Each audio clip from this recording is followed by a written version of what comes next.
The House of Representatives also passed a number of major bills in support of President Aquino's agenda.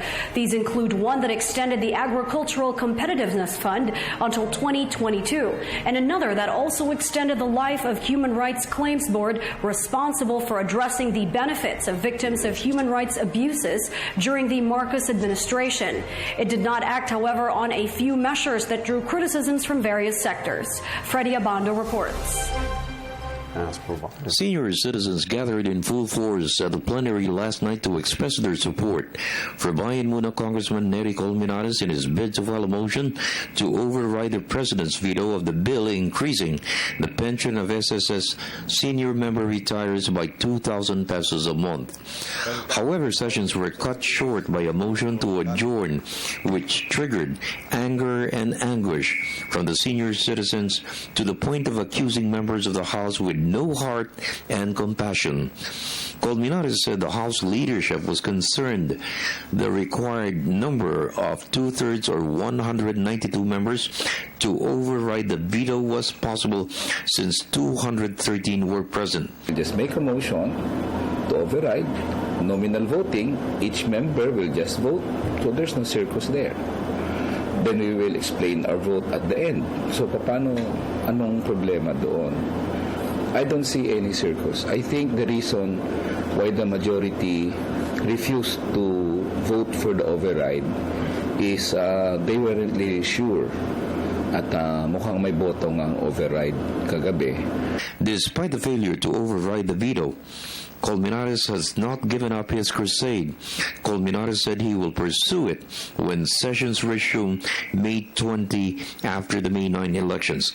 However, it may be tough since Congress will convene as the National Canvassing Board to declare the President-elect and the Vice President-elect. Well, the period is May 23 up to June 10. So it can be done before the canvass, just to get it over with.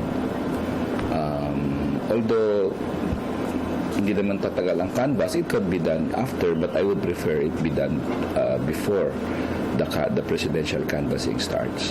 Two bills were ratified for the president's signature. One is extending the Agricultural Competitiveness Fund until 2022 with a budget of 2 billion pesos to enhance the country's food security program. The extension of the Human Rights Claims Board responsible for addressing the benefits of 10,000 victims of human rights violations during the Marcos administration. Speaker Feliciano Belmonte said these are just some of the major bills passed in the 16th Congress in support of the President's reform agenda. Everybody's attention was on how the BBL was doing, but in fact, in between discussions of the BBL, various important measures were approved. For instance, the reorganization of the Bureau of Customs.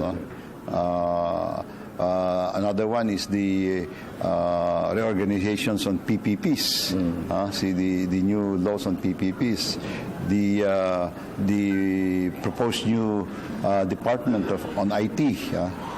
All of this and more, and many more from the list which I had previously provided you were tackled while everybody was concerned about BBL. Still, we were busily taking care of agendas, particularly of an economic nature. The implementation of the 2016 Salary Standardization Law has been delayed by an impasse in the Bicameral Conference Committee. Speaker Feliciano Belmonte said the President can issue an executive order to implement the wage hike for state workers for 2016 since 56 billion pesos has been allocated in this year's national budget.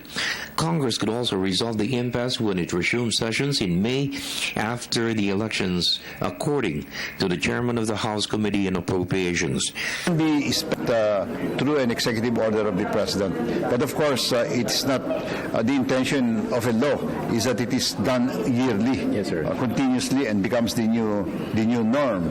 Now, if we cannot do it, the money can still be spent through an executive order of the president, but then that will be applicable only to that amount that is there. So hopefully the next Congress would have passed a more permanent arrangement under a law. About 2 weeks of session left. Maybe after the BICAM, we can have it immediately ratified. We'll just make sure that the law will retroact the effectivity of the salary rates to January 1st, so that what has been committed, what has been approved in the lower house will be adopted by both houses of Congress. For the People's Television Network, this is Freddie Abando reporting.